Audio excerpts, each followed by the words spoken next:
I don't know if Fiachra, if you have any ideas about that, or about particularly maybe about, well, what's required of us as individuals. I suppose that's what I was just thinking there. We're sitting here talking about things in it's very high level, but like I said, it's actually affecting people's lives. But what can people in Ireland do? I think they can do an awful lot. Like we're in a particularly advantageous position in Ireland. We're a wealthy country that are able to contribute a lot of resources towards development, both in Ireland but also overseas. And I suppose Ireland currently has that seat on the UN Security Council for the next 2 years, which is massively important, massively significant.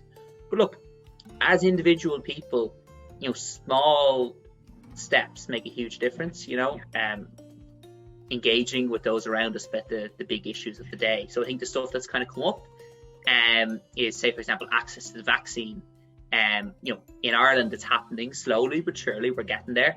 It's not happening in a lot of countries in the global south, whether that's Mozambique or Zimbabwe or Zambia or the Philippines or any of the countries where we work. Progress has been very, very slow. And one of the reasons for that is that the wealthy countries have sucked up all the vaccine for themselves, and they're in a rush to give it to healthy people that could actually wait a little longer. And I suppose something you talked about before was sustainability, and it's not sustainable, because if we're all vaccinated, that's grand, but it won't be safe for people around the world. That's going to cause future lockdowns. That's going to cause future outbreaks. There's every chance the virus could mutate, so it doesn't even make sense. Yeah. So I suppose I would be saying to people, if you're listening, get involved in that. Do a bit of reading. Oxfam at the minute have a petition going, I suppose kind of global petition calling for action on this. So sign the petition, look into it, do a bit of reading, engage with your family members about it, and actually talk to them about how it is a global response. It can't be localized to Ireland or to Europe. And then get involved in the political process, because ultimately politicians have a lot of the power and they have a lot of the responsibility, but we can influence them. So write them a letter, send them a tweet, and get out there and get your voice heard. Definitely. Our government can't just say that, well, we're only responsible for our people. Sure, that's their primary responsibility, but the whole point of diplomacy is to try to build a world where you have security. Politicians are the people with power, and the government are the duty bearer. We're the rights holders, they're the duty bearer. But at the same time, politics is bigger than that and broader than that, and it's about civic engagement and civic participation, and in all walks of life and in all aspects about rights and responsibilities.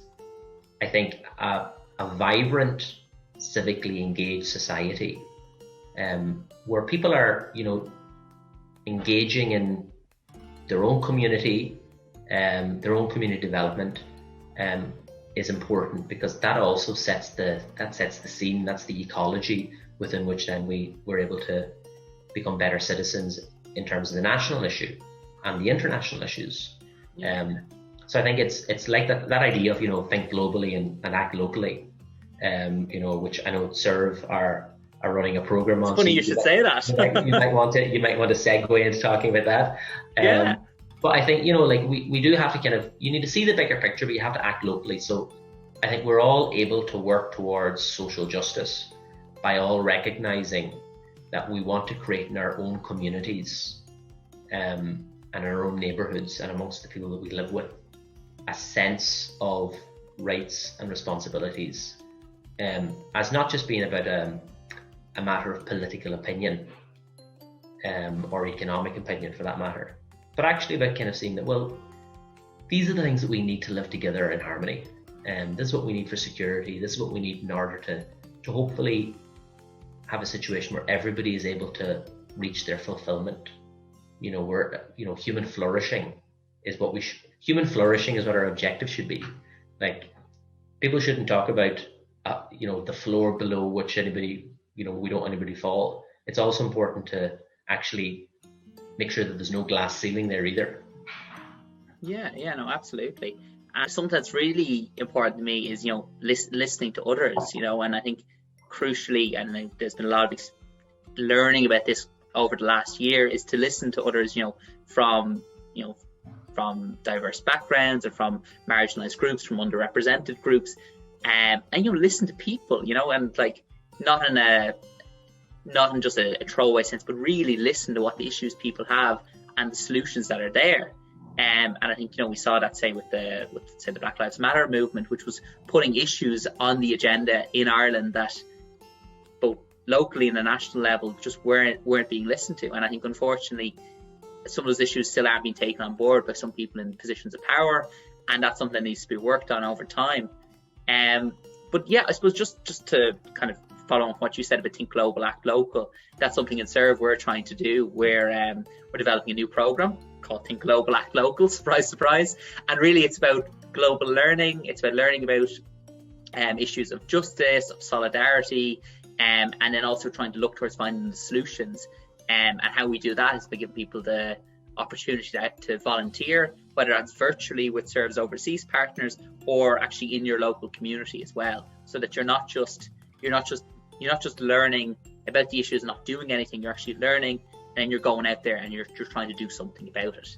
What you can do in a COVID context is difficult, it's constrained, but it doesn't mean you can't affect change. And I think, again, say going back to all the stuff that happened, say over from summer onwards, the Black Lives Matters protests in Ireland, we saw that a group of people coming together both virtually and in person were actually able to put an issue on the agenda, even in a time of a pandemic where we thought people's attention was elsewhere. But there is an ability to listen, there's a compassion, and I suppose as social justice advocates, that's one of the probably most important things we can do is to listen to people and try and find constructive solutions to vindicating everyone's rights, but also exercising our responsibilities as people who living in Ireland.